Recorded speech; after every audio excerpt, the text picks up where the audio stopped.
Common ആയിട്ടുള്ള O P കേസാണ്. അതായത് വാട്ട് അല്ലെങ്കിൽ അരിമ്പാറ.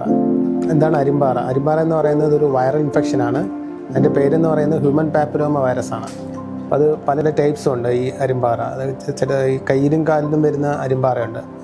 അതിൻ്റെ വേറൊരു പേരാണ് കോമൺ വാട്ട് അല്ലെങ്കിൽ വെറുക്ക വൽഗാരിസ് എന്ന് പറയുന്നത്. കാരണം മോസ്റ്റ് കോമൺ ആയിട്ട് കാണപ്പെടുന്നത്.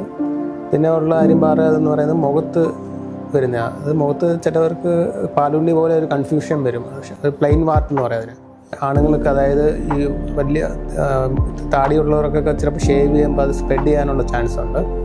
പിന്നെ ഉള്ള ഒരു അരിമ്പാറ എന്ന് പറയുന്നത് ഫിലിഫോം വാട്ട് എന്ന് പറയും. അതായത് ചെറിയൊരു ഫിംഗർ ലൈക്ക് പ്രൊജക്ഷൻ പോലെ കാണും. അത് മെയിനായിട്ട് ഈ മൂക്കിൻ്റെ സൈഡിലും ചെവിയുടെ അവിടെയും കഴുത്തിൻ്റെ അവിടെയൊക്കെ കാണപ്പെടുന്ന ഒരു അരിമ്പാറയാണ്. പിന്നെ ഉള്ളത് സെക്ഷലി ട്രാൻസ്മിറ്റഡ് ആയിട്ടുള്ളൊരു അരിമ്പാറയാണ്, അതായത് ജെനിറ്റൽ വാട്ട്സ്. മെയിനായിട്ട് അരിമ്പാറയ്ക്കുള്ള ട്രീറ്റ്മെൻറ്റ് എന്ന് പറയുമ്പോൾ ടോപ്പിക്കലായിട്ട് നമുക്ക് കൊടുക്കാനുള്ളത് കെറട്ടോലൈറ്റിക് ഏജൻറ്റ്സ്, അതായത് സാലിസിലിക് ആസിഡ് ലാക്റ്റിക് ആസിഡിൻ്റെ കോമ്പിനേഷന്. പിന്നെ ഉള്ളത് അൾട്രാകോട്ടറി എന്ന് പറയുന്നത് റേഡിയോ ഫ്രീക്വൻസി അബ്ലേഷൻസ് എന്നൊക്കെ പറഞ്ഞിട്ടുള്ള പ്രൊസീജിയേഴ്സ്. പിന്നെ ലേറ്റസ്റ്റ് ആയിട്ടുള്ളത് കാർബൺ ഡൈ ഓക്സൈഡ് ലേസർ.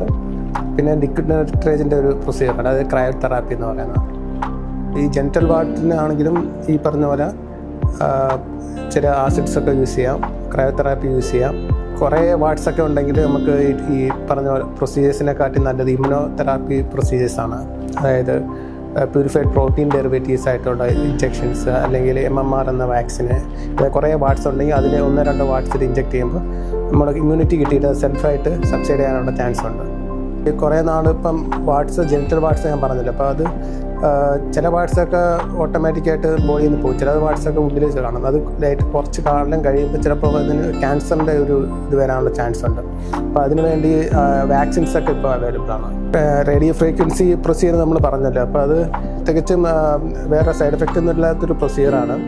അപ്പോൾ അത് പ്രൊസീജിയർ ചെയ്യുന്നതിന് മുമ്പ് ഇപ്പം ചെറിയ അരിമ്പാറയൊക്കെ ആണെങ്കിൽ നമ്മൾ ഈ മരവിക്കാനുള്ളൊരു ക്രീം പുരട്ടിയിട്ട് ഒരു 40 മിനിറ്റ്സ് വെയിറ്റ് ചെയ്തതിന് ശേഷം ഈ അൾട്രാകോട്ടറി പ്രൊസീജിയർ ചെയ്യാം. പിന്നെ ഉള്ളത് വലിയ വാട്ട്സൊക്കെ ആണെങ്കിൽ മരവിക്കാനുള്ളൊരു ഇഞ്ചക്ഷൻ കൊടുത്തിട്ട് ഒരു 10-15 മിനിറ്റ് കഴിഞ്ഞിട്ട് ചൊറിച്ചിലൊന്നും ഇല്ലെങ്കിൽ ആ ഭാഗത്ത് ഇഞ്ചെക്ട് ചെയ്തിട്ട് കൊടുക്കാം. ഈസി പ്രൊസീജിയറാണ്.